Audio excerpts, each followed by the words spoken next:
প্ৰভু দাদা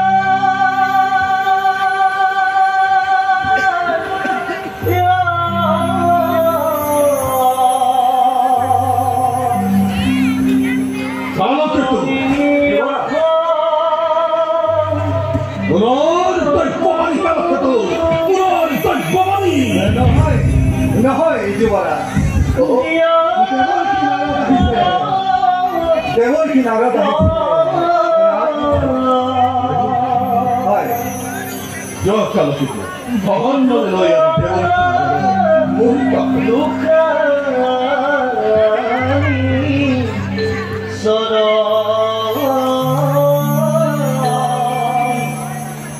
ভজুয়া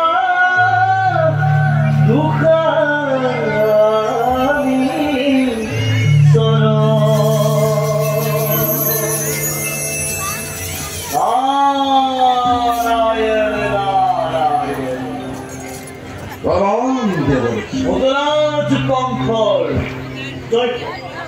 আপনার আগমনে প্রবৃত্ত করে দেবর মথুরা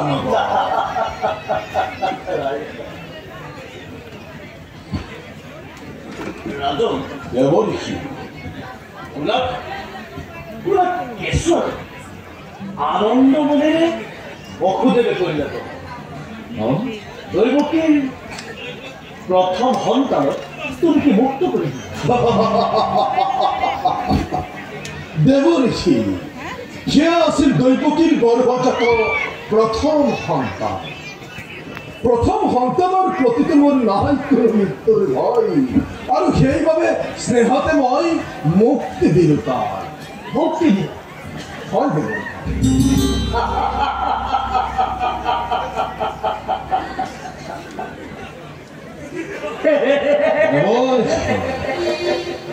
ভাবিছিল তুমি বিজ্ঞ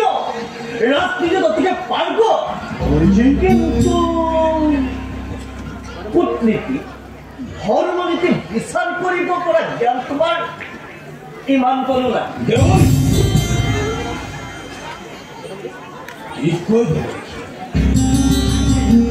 বুঝিব পড়া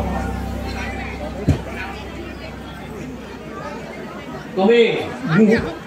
মুখ বুঝার করতে বলেছি তুমি প্রথম সন্তান মুক্ত করে দিলা ঠিকই কিন্তু অষ্টমের প্রথমে অষ্ট বলছি অষ্টমী প্রথম আর প্রথমে অষ্টম সংখ্যাতে রহস্য সবাই আছে না তো দেবঋষি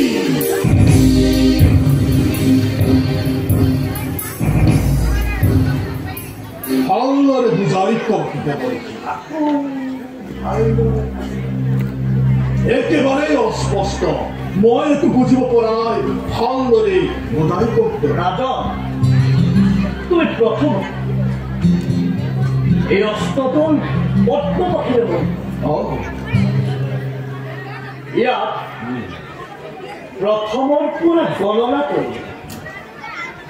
অষ্টমের প্রথম অষ্টমর পুরো যদি গণনা করো প্রথমেই অষ্টম বলছি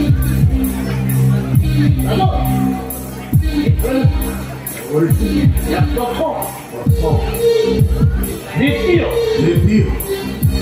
দ্বিতীয় চতুর্থ পঞ্চম সপ্তম আৰু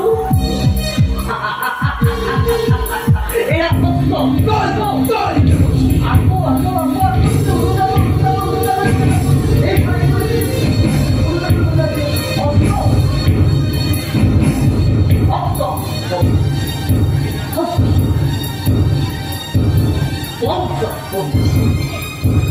চতুর্থ তৃতীয় প্রথম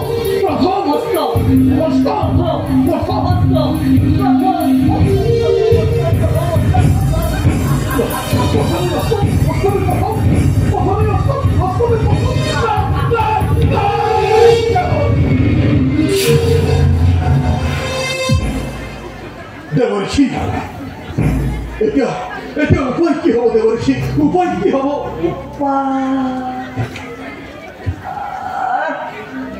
উপায় কে দিন রাজন দেবর্ষি তুমি অক্ষুতে পারো দৈব অন্ধকার কারাগারে তো বন্দি করে রাখা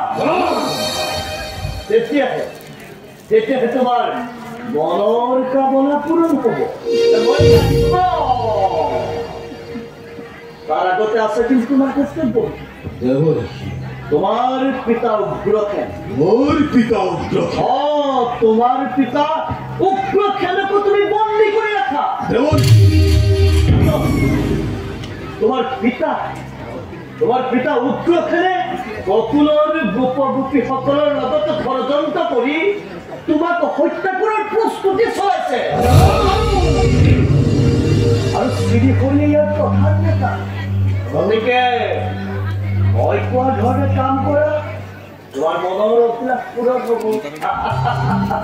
মই এতিয়া বিদায় ধন্যবাদ দেবৰ্ষি অশেষ ধন্যবাদ খাৰ হেতু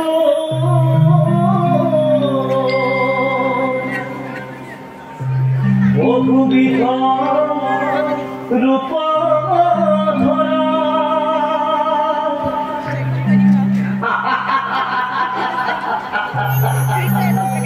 দুৰ্যোগ বধিবা